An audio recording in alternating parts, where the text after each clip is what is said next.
سلام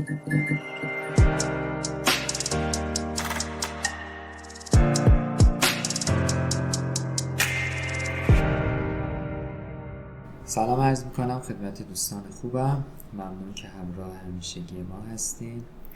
با سری آموزش های رایگان استدیو تجسم در خدمت شما هستیم. موضوع آموزش امروز ما رندر 360 درجه در محیط 3D استدیو مکس و موتور رندر کرونا هست. خب آموزش ما رو بخوایم شروع کنیم، وارد نرم افزار میشیم و پروژه‌ای که میخوایم ازش رندر 360 بگیریم. ببینید اینجا ما رندر 360 خیلی به کارمون میاد، چون یک فضایی رو داریم که حالت راه رو داره و زیاد توی رندرهای تک فریم به خوبی نمیتونیم این فضا رو نمایش بدیم. پس ما میایم وسط فضامون اون دوربینی که میخوایم رو کار میذاریم. من اینجا دوربین رو تنظیم میکنم.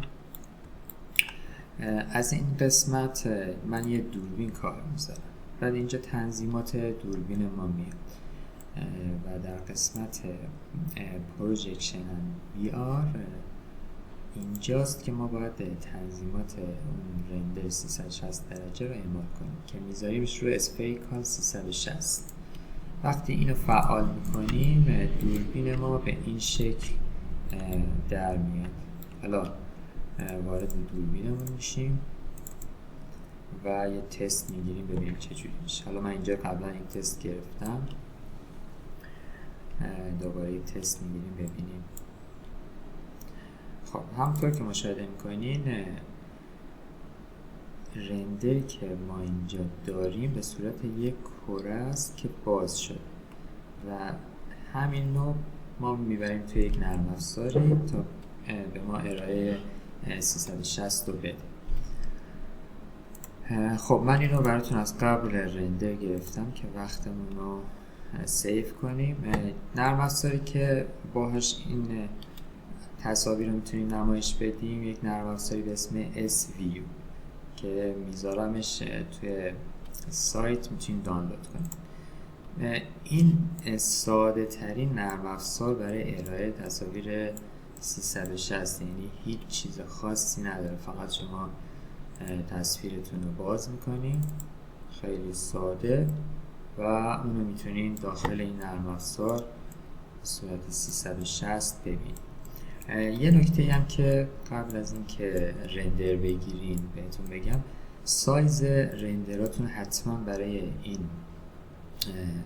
نرم افزارها باید کیفیتش بالا باشه، سایزش بالا باشه، حداقل 3000 پیکسل باشه. یعنی چون الان من مثلا 2000 گرفتم، یک ذره اینجاها بی کیفیت دیده میشه. پس شما حتما یادتون باشه برای ارائه نهایی به کارفرما و مشتری سایز حتما بالا بگیرید. بهترین سایز برای این کار 5000 6000 و این هاست. خب حالا این با نرم افزار بود. ما میخوایم از یک جای دیگه هم بتونیم این رندرها رو داشته باشیم. توی یک سایتی هست به اسم رندر استاف. این سایت به صورت آنلاین تصاویر شما رو تبدیل میکنه به همون پلتفرم 360 که اینجا وارد سایتش میشیم. این هم چیز خاصی نداره، فقط میگه عکستون رو آپلود کنی. اینجا عکس رو آپلود میکنیم و این برای ما خیلی راحت نمایش داده میشه. اینجا میتونیم بزرگ کنیم تصویر رو و کاملا آماده است برای ارائه به مشتری. یه نرم افزار حرفه‌ای تر هم برای ارائه این تصاویر هست به اسم 3D ویستا که خیلی با کیفیت تر براتون تور مجازی انگار میسازه. شما میتونید هر قسمت از فضاتون رو یک دونه از این رندر 360 داشته باشین و وارد انگار اون فضا باشین. حالا اگه خواستین میتونید از این نرم افزار هم استفاده کنید. امیدوارم این آموزش براتون مفید بوده باشه. خوشحال میشم نظرات شما رو در این زمینه داشته باشم. روز شما بخیر و خوشی.